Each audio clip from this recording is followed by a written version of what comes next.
자, 우리 다 같이 사도신경으로 신앙 고백하겠습니다. 전능하사 천지를 만드신 하나님 아버지를 내가 믿사오며 그 외아들 우리 주 예수 그리스도를 믿사오니 이는 성령으로 잉태하사 동정녀 마리아에게 나시고 본디오 빌라도에게 고난을 받으사 십자가에 못 박혀 죽으시고 장사한 지 사흘 만에 죽은 자 가운데서 다시 살아나시며 하늘에 오르사 전능하신 하나님 우편에 앉아 계시다가 저리로서 사한 자와 죽은 자를 심판하러 오시리라. 성령을 믿사오며 거룩한 공회와 성도가 서로 교통하는 것과 죄를 사하여 주시는 것과 몸이 다시 사는 것과 영원히 사는 것을 믿사옵나이다. 아멘. 찬송가 303장입니다. 날 위하여 십자가에 함께 찬송하겠습니다.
오늘 우리에게 주시는 하나님의 말씀은 누가복음 9장 37절부터 50절까지 말씀입니다.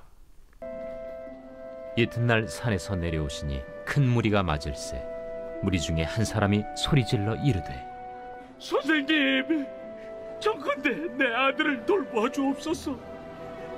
이는데 외아들이니이다. 귀신이 그를 잡아 갑자기 부르짖게 하고 경련을 일으켜 거품을 흘리게 하며 몹시 상하게 하고야 겨우 떠나가나이다.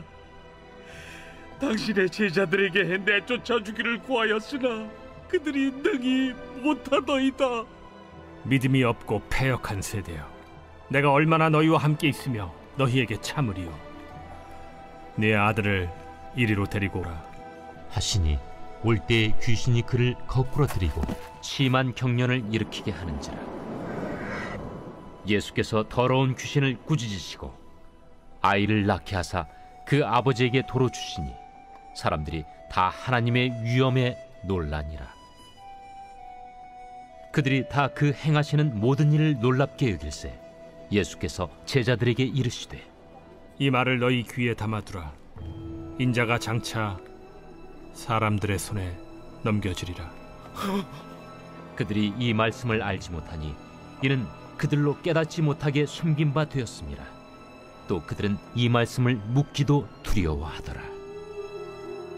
제자 중에서 누가 크냐 하는 변론이 일어나니 예수께서 그 마음에 변론하는 것을 아시고 어린아이 하나를 데려다가 자기 곁에 세우시고 그들에게 이르시되 누구든지 내 이름으로 이런 어린아이를 영접하면 곧 나를 영접하며 또 누구든지 나를 영접하면 곧 나를 보내신 이를 영접함이라. 너희 모든 사람 중에 가장 작은 그가 큰 자니라. 요한이 여짜오되 주여, 어떤 사람이 주의 이름으로 귀신을 내쫓는 것을 우리가 보고 우리와 함께 따르지 아니함으로 금하였나이다. 금하지 말라. 너희를 반대하지 않는 자는 너희를 위하는 자니라. 네, 사랑하는 성도님들, 예수님을 따르는 제자로서 우리 모두는 믿음의 삶, 그리고 겸손한 태도, 그리고 참된 위대함의 의미를 배워야 되겠습니다. 왜냐하면 오늘 본문 말씀이 그 세 가지를 우리에게 가르쳐주고 있기 때문입니다.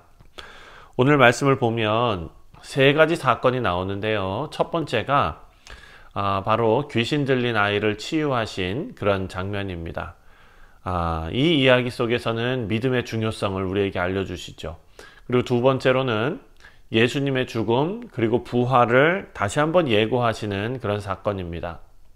이것은 십자가의 길, 그 길을 걸어가는 예수님께서 또한 예수님을 따르는 참된 제자들이 어떤 자세를 가져야 하는가를 우리에게 다시 한번 알려주시는 그런 말씀입니다. 마지막으로 제자들 사이에 누가 크냐라는 위대한 논쟁이 있었습니다. 예수님께서 그 가운데 참된 위대함은 겸손이다 라는 것을 알려주십니다. 우리 사랑하는 성도님들, 이 말씀 통해서 우리가 참된 믿음, 그리고 겸손한 자세, 그리고 예수님을 따르는 삶, 이것이 무엇인지 다시 한번 생각해보는 그런 말씀 묵상이 되기를 바랍니다. 먼저 37절 말씀을 보면 이튿날 산에서 내려오시니 큰 무리가 맞을세. 자, 예수님께서 변화산에서 영광스럽게 변화하셨죠. 그리고 그 이후에 다시 현실로 내려오십니다. 자, 산 위에서는 하나님 영광이 나타났습니다. 하지만 산 아래에서는 믿음 없는 세대와 그리고 귀신 들린 아이의 고통이 예수님과 제자들을 기다리고 있었습니다. 38절에 무리 중에 한 사람이 소리질러 이르되 선생님 청컨대 내 아들을 돌보아 주옵소서. 이는 내 외아들이니이다. 절박한 아버지가 예수님께로 와서 절규하듯이 요청합니다. 자신의 아들을 살려달라고 간절히 요청하는데 이 아이는 귀신 들려서 발작을 일으키고 있습니다. 아주 심한 고통 가운데 있었던 것입니다. 이 아버지는 이미 예수님의 제자들에게 도움을 청했습니다. 하지만 아무도 이 아이를 고칠 수 없었다라고 말합니다. 40절을 보니까 당신의 제자들에게 내쫓아 주기를 구하였으나 그들이 능히 못하더이다. 자, 제자들은 이전에 예수님께로부터 귀신을 내쫓는 능력을 받았습니다. 우리가 9장 초반부에 다 살펴보았던 내용입니다. 하지만 이번에는 실패했습니다. 그 이유는 믿음이 부족했기 때문이다 라는 것입니다. 41절에 예수께서 대답하여 이르시되 믿음이 없고 패역한 세대여 내가 얼마나 너희와 함께 있으며 너희에게 참으리요. 내 아들을 이리로 데리고 오라 하시니 예수님께서 가장 먼저 하신 것이 바로 믿음 없는 세대를 책망하신 것입니다. 이것은 제자들뿐만 아니라 모든 세대가 하나님을 신뢰하지 않는 모습을 보여주는 그것을 예수님께서 언급하시는 장면입니다. 42절을 보니까 올 때에 귀신이 그를 거꾸러뜨리고 심한 격렬을 일으키게 하는지라. 예수께서 더러운 귀신을 꾸짖으시고 아이를 낫게 하사 그 아버지에게 도로 주시니. 자, 예수님께서 귀신을 꾸짖으시고 아이를 바로 치료하십니다. 많은 사람들이 하나님의 위대함을 다 보고 놀랐다라고 말씀은 기록하고 있습니다. 사랑하는 성도님들, 오늘 말씀에서 나오는 대로 예수님께서 언급하신 대로 제자들이 실패한 이유는 믿음이 부족했기 때문이다 라는 것이죠. 제자들뿐만 아니라 우리도 마찬가지입니다. 우리도 예수님의 제자로서 살아가는 귀한 성도로서 어려운 상황 속에서 예수님을 전적으로 신뢰하는 것, 그것이 우리 가운데 훈련되어야 할 것입니다. 믿음 없는 삶의 능력, 그것은 우리가 기대할 수 없는 일입니다. 예수님을 신뢰할 때만 우리 가운데 삶의 능력이 나타날 줄 믿습니다. 두 번째로 44절 말씀을 보니까 이 말을 너희 귀에 담아두라. 인자가 장차 사람들의 손에 넘겨지리라 하시되. 예수님은 지금 기적을 보고 사람들이 다 놀라게 했습니다. 하지만 예수님은 곧 있을 십자가의 고난을 바로 이어서 말씀하십니다. 이것은 우리에게 예수님의 길이 영광스러운 길, 영광만이 나타나는 그런 길이 아니라 고난을 통한 승리다라는 것을 우리에게 알려줍니다. 45절에 그들이 말씀을 알지 못하니 이는 그들로 깨닫지 못하게 숨긴 바 되었음이라. 또 그들은 이 말씀을 묻기도 두려워하더라. 자, 제자들은 지금 이해가 부족합니다. 제자들은 예수님의 십자가 사역을 온전히 이해하지 못합니다. 그들은 고난보다 영광을 기대하며 상상하고 있었기 때문입니다. 예수님께서 정치적으로 승리를 이루시고 다들 한자리 할 것으로 생각했기 때문이죠. 자, 우리는 축복만을 원하는 그런 신앙이 아니라 주님의 뜻을 따라 희생하고 헌신하는 삶을 살아야 한다라는 것이 어제 묵상한 말씀, 그리고 오늘 묵상한 말씀 계속 이어지는 영적인 교훈입니다. 그리고 세 번째로 46절입니다. 제자 중에 누가 크냐 하는 변론이 일어나니. 자, 제자들은 지금 누가 위대한지, 누가 더 높은 제자인지에 대한 논쟁을 벌이고 있습니다. 사랑하는 성도님들, 이것은 하나님의 나라에 대한 오해에서 비롯된 그런 모습이죠. 47절을 보니까 예수님께서 그 마음에 변론하는 것을 아시고 어린 아이 하나를 데려다가 자기 곁에 세우시고. 예수님께서 위대함의 기준을 뒤집으셨습니다. 높음의 기준을 뒤집으신 것입니다. 당시 어린 아이들은 사회에서 가장 낮은 존재고 힘없는 존재입니다. 그리고 이 아이들에게는 힘이나 명예가 없었던 그런 시절이었습니다. 예수님은 가장 낮은 자가 가장 큰 자가 될 것이다 라고 가르치십니다. 48절에 그들에게 이르시되 누구든지 내 이름으로 이런 어린아이를 영접하면 곧 나를 영접함이요 또 누구든지 나를 영접하면 곧 나를 보내신 이를 영접함이라. 너희 모든 사람 중에 가장 작은 그가 큰 자니라. 자, 예수님을 따르는 자는 권력과 명예를 추구할 것이 아니라 낮아지는 자가 되어야 한다. 겸손하게 남을 섬길 때에 하나님께서 높이신다. 이 말씀을 해주시는 것입니다. 49절 말씀을 보니까 요한이 여짜오되 주여 어떤 사람이 주의 이름으로 귀신을 내쫓는 것을 우리가 보고 우리와 함께 따르지 아니하므로 금하였나이다. 자, 지금 제자들은요, 자신들과 함께 하지 않는 사람들을 배척하려고 합니다. 그들이 기적을 베푸는 것을 보고 금지시켜 버렸습니다. 50절을 보니까 예수께서 이르시되 금하지 말라. 너희를 반대하지 않는 자는 너희를 위하는 자니라. 우리는 다른 사람을 함부로 판단하지 말고 하나님 뜻을 따르는 모든 자들을 존중해야 한다라는 것을 예수님께서 가르쳐주고 계십니다. 지금 제자들이 그 기적을 베푸는 자들을 금지시킨 데는 다른 것이 아니라 같은 팀으로 같은 사역을 하고 같은 길을 걸어간다라는 그런 하나 되는 마음이 제자들에게는 없었기 때문입니다. 자기들만 정통 예수님을 따르고 자기들만 옳고 자기들만 높아져야 되고 위대해져야 되고 옳은 길을 하면서도 방법이 잘못된 그런 우를 범하게 된 것입니다.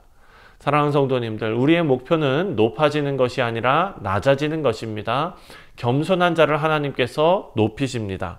이것이 오늘 본문이 우리에게 주는 교훈입니다. 우리도 신앙생활을 하면서 또 믿음의 여정을 걸어 나가면서 쉽게 빠질 수 있는 것이 바로 이런 모습일 것입니다. 우리 사랑하는 성도님들, 오늘 본문을 통해서 우리는 참된 예수님의 제자, 참된 신앙인의 그런 자세를 살펴보았습니다. 첫 번째로 생각한 것이 바로 믿음으로 예수님을 신뢰해야 한다라는 것입니다. 예수님께서 믿음 없는 세대를 책망하신 것, 그 책망이 오늘 우리를 향한 책망일 수 있다라는 것입니다. 그리고 두 번째는 십자가의 길을 따르며 고난 속에서도 주님의 뜻을 바라보아야 한다라는 것이죠. 그리고 마지막으로 참된 위대함은 겸손과 섬김을 통해 나타난다. 서로를 인정하고 같은 팀으로서 같은 사역을 하는 모든 그리스도인들을 존중하고 또 주님의 뜻을 함께 이루어 나가는데 동역자라는 그런 마음 자세가 있어야 한다라는 것입니다. 자, 오늘 이 아침에도 겸손한 마음으로 예수님을 따르고 또 믿음으로 살아가는 우리 뉴욕 성실 장로교회 모든 교우들 다 되시기를 주님의 이름으로 축원드립니다. 기도하겠습니다. 하나님 아버지, 은혜와 사랑에 감사를 드립니다. 아버지, 우리를 주님을 따르는 제자들로 삼으셨고 우리는 그 길을 믿음으로 주님을 신뢰하고 또한 영광스러운 길만 생각하는 것이 아니라 우리 가운데 펼쳐질 현실과 또 고난 속에서도 주님의 뜻을 저버리지 않는 자들로서 세워지게 하시고 또 이 길을 걸어갈 때에 우리들에게 겸손한 마음을 주셔서 서로를 존중하고 함께 일을 이루어 나가는 아름다움이 있게 하여 주옵소서. 감사드리오며 예수님의 이름으로 기도하옵나이다. 아멘. 하늘에 계신 우리 아버지여, 이름이 거룩히 여김을 받으시오며 나라가 임하시오며 뜻이 하늘에서 이루어진 것 같이 땅에서도 이루어지이다. 오늘 우리에게 일용할 양식을 주시옵고 우리가 우리에게 죄 지은 자를 사하여 준 것 같이 우리 죄를 사하여 주시옵고 우리를 시험에 들게 하지 마시옵고 다만 악에서 구하시옵소서. 나라와 권세와 영광이 아버지께 영원히 있사옵나이다. 아멘. 네, 사랑하는 성도님들, 오늘 토요일은 교회 공동체를 위해서 기도하는 날입니다. 먼저 내일 있을 주일 예배를 위해서 기도해 주시고 또 우리 교회가 하나님 마음 시원케 해드리는 주님의 뜻을 따르는 교회 될 수 있도록 함께 기도하겠습니다.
아멘.